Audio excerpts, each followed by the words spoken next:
Okay, I think this is working. Hi everyone, JR Forest Harris here, and I just Okay, finished I think this is working. Hi. watching Transformers: The Last Night, and I'm playing with a new Watching live streaming plus. Transformers.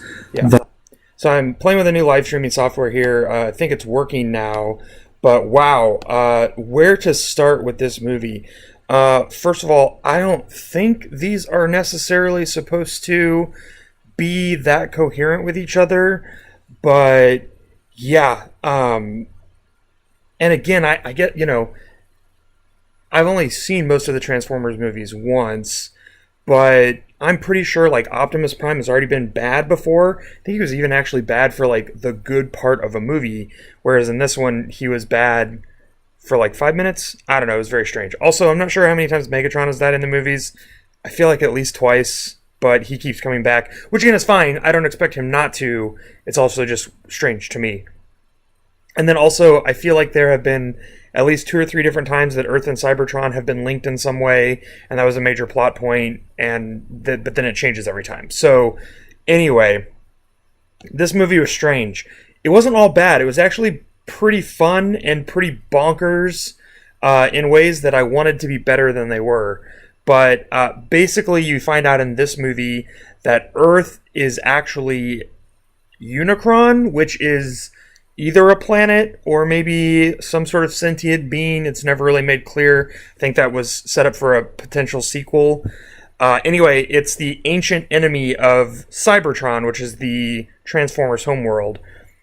So ancient, in fact, that they established 12 horns on Unicron Earth back when Earth was Pangea, and so at the very center of all of the horns was where Stonehenge is, and that's what Stonehenge is apparently in the Transformers mythology, was like the focal point or the nexus for attacking Cybertron. Again, it's not exactly clear what it was for. It was just in the middle and important in ways that ended up playing out in the movie. So there were 12 knights, which again I guess were like special Transformers that stole a staff from the goddess of Cybertron, who again I think was supposed to be important in some way, and they took it to Earth, but not during the time of Pangea. For some reason, it was during the Dark Ages.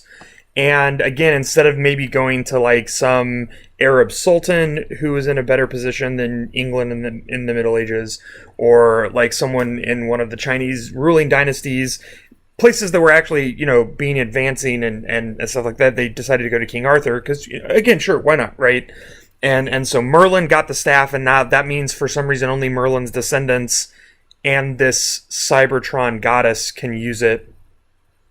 And so now, because Cybertron has been destroyed in the war between Optimus Prime and Megatron, they want to bring Cybertron to Earth and drain Earth's geothermal energy to restore Cybertron and destroy Earth. That's like the plot and the mythology of this one. Again, that's not that bonkers. I mean, it's dumb, but it's not like that dumb. And I think it actually could have probably made a nice little movie. This movie is 2.5 hours long. It didn't need to be 2.5 hours long. There were multiple very lengthy pieces of this film that didn't need to happen. But I don't think anyone could tell they didn't need to happen because this movie has no act structure. None of the characters have any sort of journey or arcs. It's kind of just a series of events that happen one after another. There's an entire sequence that happens underwater for like probably 20 minutes involving a World War II submarine that is somehow DNA activated. And yeah, it was all very strange and confusing. A good middle part of the movie kind of felt like a bad, like dumb version of National Treasure mixed with some Fast and the Furious stuff. Marky Mark is back in it. He's actually, I think, one of the highlights of the movie. You can tell he's just having fun being in a dumb movie and giving it his all. And honestly, the other highlight of the movie for me was Anthony Hopkins. No one knows why he's in this movie. I don't know that he knows why he's in this movie. I don't know that he cares why he's in this movie. He was just having a blast.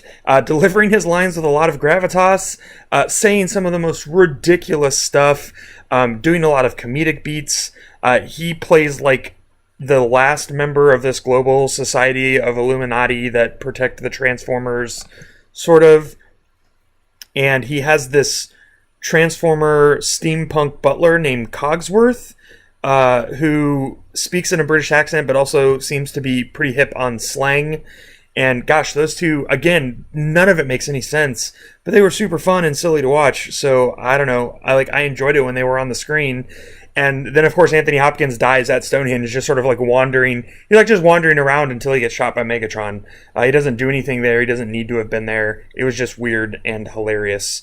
And again, I just love that he was in this movie, and obviously just having the time of his life. I try to imagine what it would be like to be an actor with that amount of credentials who got a script like this.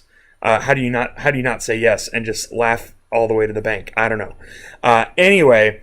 There were some weird, dumb characters in this too. Like there was a little 14-year-old girl named Isabella who was great until she like just vanishes from the movie about 45 minutes in, only to show up back at the end inexplicably. Like even I think Marky Mark's character says, "What are you doing here?" And she says, "I don't know." I was like, I also don't know how you even got to Stonehenge, because you're a 14-year-old girl that I think was living in Texas, probably because that's where Cade Yeager was. I think. Cade Yeager is Marky Mark's name in the movie, which is like the best name ever.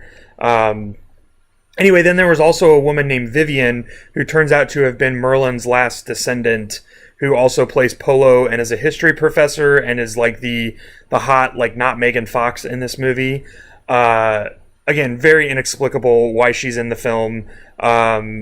I'm not sure why they didn't just make her character and Isabella's character one character, because she enters the movie about the time Isabella leaves.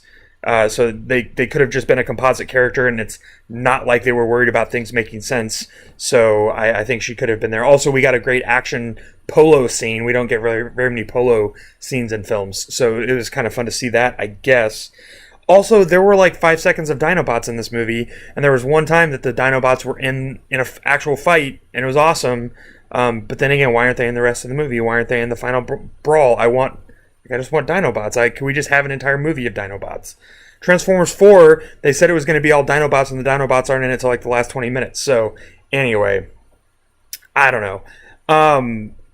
The end of the movie left me with so many questions. Earth and Cybertron are linked now. I'm pretty sure Cybertron destroyed the moon. It seems like it did. So if that's the case, how does that affect the global economy? What does that do to tides and to shipping and things like that? Who has trade rights to Cybertron now that these two planets are literally and metaphorically linked? I think they're linked through Stonehenge. Again, because why not? So does that mean that the rights belong to Great Britain? How does Brexit impact this? If Scotland decides to stay with the EU, does that affect anything here? Is Cybertron going to be a part of the Brexit now, or do they have global? There's so many questions that we have. Maybe they're planning to answer those in the 6th film. I'm really curious. And then again, Earth is allegedly Unicron now, so I just don't understand. Is it sentient? Is it not? Optimus Prime says that the Earth has a terrible secret inside of it, that this planet is more than meets the eye. So what does that mean? Are we going to be able to understand what it means? Literally, Tony Hale is in this movie. Buster from Arrested Development. He was in Veep as well. And he is a scientist who is warning everyone that Cybertron's coming to destroy Earth. The end of this film was so incomprehensible. There's just all kinds of action happening, and like at one point there's a dragon in King Arthur time that's a Transformers dragon that Merlin gets to control with the staff. It comes back and it's bad, but then it's good. Again, sort of inexplicably. But like so much stuff is happening and it's so incomprehensible that they have to keep cutting back to Tony Hale and his reactions so that we know how to feel about it. Like a bunch of stuff will just happen and you're kind of just overwhelmed, and then it'll cut to him and he's having a panic attack. So you're like, okay, whatever's happening, it's still bad right now. So we need whatever is supposed to happen good, it needs to happen. That happened over and over and over again, because again, it's just none of it made any sense. It was just lots of explosions and people shouting and things blowing up, and it is very strange. Also, Optimus Prime was bad for like 5 minutes in this movie. I mean, he's bad for longer than that, because like he's on Cybertron for most of the movie, and by the time he shows back up, then he's bad. but he's only bad for like 5 minutes, and then Bumblebee talks to him, and then he's good again. So I don't know why when you looked at the script and knew it was going to be a 2.5 hour long movie, why they couldn't have just trimmed it down. Because honestly, I think there was enough interesting stuff in here, and again, bonkers kind of stuff, that if you made a short, tight film, it actually would have been pretty fun. As it was, by the time you finish with this weird underwater part, by the time they get to Stonehenge, like you're just so confused about what's going on that you almost begin to wonder if life has any meaning. So anyway, Transformers 5. Again, a very strange movie. One that I just didn't quite understand. And would I watch another? I would say this is not the worst of the Transformers movies by a long shot. It might even be my favorite other than number 1, which is an incredibly low bar because 2, 3, and 4 are just hot garbage. But I was surprised at how bad it wasn't, given how bad it was, if that makes any sense at all. So anyway, I say all that to say, thanks for watching my live reaction video, and especially thank you to all of you who contributed to my birthday fundraiser. I'm going to be watching and reviewing Fireproof next. That's the... I was going to say Marky Mark again. No, Marky Mark's in this movie. I'm actually certain that Fireproof will be worse than Transformers 5. That's the Kirk Cameron, save your marriage Christian movie from PureFlix that came out. So, we're going to see how good that movie is. Next, I'll be watching that one. And right now, there is a poll up to vote on what the third movie I'll be watching if the fundraiser makes it to $600. So right now, the last time I looked, Saving Christmas, which is another Christian Kirk Cameron movie, is winning. So with I think God's Not Dead 2 really close behind it. So things are not looking good for me, but things are looking great for the fundraiser. So thank you to everyone who contributed. If you want to head over to Facebook and contribute to that to make me watch some more pretty bad movies, great. I'm happy to do this for a good cause. And again, I know how many people wanted me to watch Transformers 5 when it came out because I hated it so much. So thanks a lot, everyone. And let me know what you thought of Transformers 5 if you also suffered through it. I'll be back with Fireproof here in the next couple of days. And until then, thanks for playing along. And now I'm going to try to figure out how to shut this broadcast off. So bear with me.